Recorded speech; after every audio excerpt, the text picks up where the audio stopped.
Hey there again, guys. I thought of something fun we could do. I like doing a little bit of everything on my channel, so I decided we're going to do some serial killer trivia, since that's always been one of my favorites, and I'm sure you'll enjoy it immensely. I've read just about every serial killer book and true crime book out there. So let's do some trivia and have some fun with it, okay? Now, we're going to start with someone I don't know if many of you have heard of.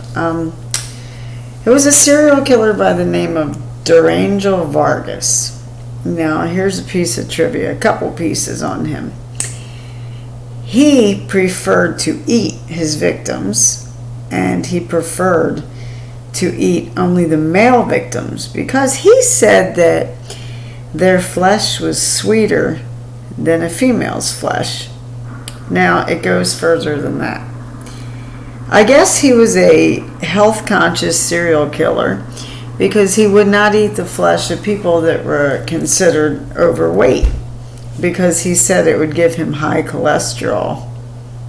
Yes, a serial killer that was health-conscious, guys.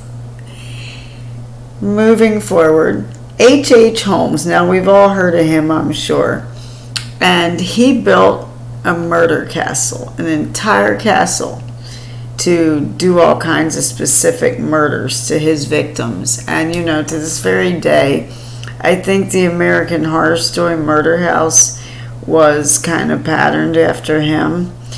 As you go through the show, you find there's a serial killer that lives upstairs, and he's been kind of building this house around these murders. So that's just something that I think.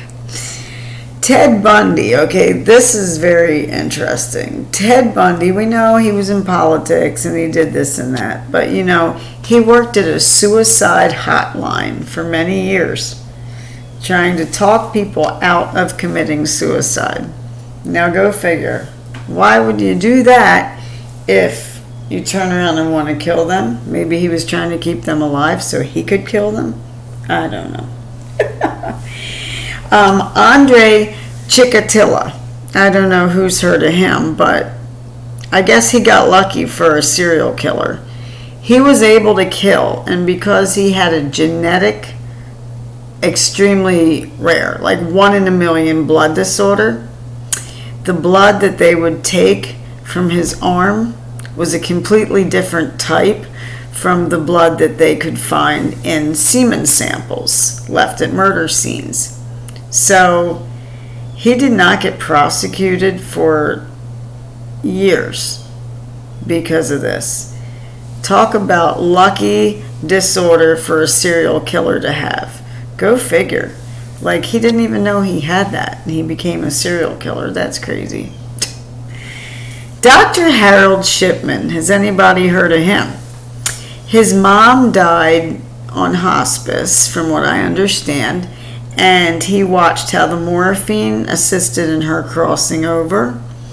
And this put in his mind that he would start doing this and killing little senior ladies, but not before he wrote himself into their will. So he got away with this for way longer than he should have. How did somebody not catch this? This doctor's in the will of all these little senior ladies that's dying under his care. He got away with it for a long time. But then he finally got caught.